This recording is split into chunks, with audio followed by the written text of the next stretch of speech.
Praise the Lord. இன்றைய தேற்றிடும் ஔஷதத்தின் மூலமாய் கர்த்தர் நமக்கு கொடுக்கிறதான வார்த்தை 1 நாளாகமத்தின் புஸ்தகம் 16வது அதிகாரம் 8வது வசனம். கர்த்தரை துதித்து அவருடைய நாமத்தை பிரஸ்தாபமாக்குங்கள், அவருடைய செய்கைகளை ஜனங்களுக்குள்ளே பிரசித்தப்படுத்துங்கள். ஹல்லேலூயா.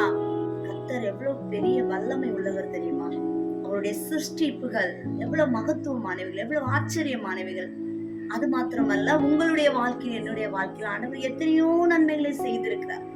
அவர் செய்த செய்கைகளை நாம் ஜனங்களுக்குள்ளே பிரசித்தப்படுத்த வேண்டும். அதாவது தேவனுடைய நாமத்தை உயர்த்தி என் வாழ்க்கையில் அற்புதம் செய்தார், உங்கள் வாழ்க்கையிலும் அற்புதம் செய்வார் என்று நாம் சொல்ல வேண்டும் மற்ற ஜனங்களுக்குள்ளே. சிலர் கவலையோடு கூட உங்களிடத்துல வந்து சில காரியங்களை பகிர்ந்து கொள்ளும் பொழுது நீங்கள் உங்க வாழ்க்கையில செய்த அற்புதங்களை மிகுந்த சந்தோஷமாய் கூட அவரிடத்துல சொல்லும் பொழுது அவர்களும் விசுவாசத்தோடு கூட கர்த்தரை பின்பற்றுவார்களா. God bless you all.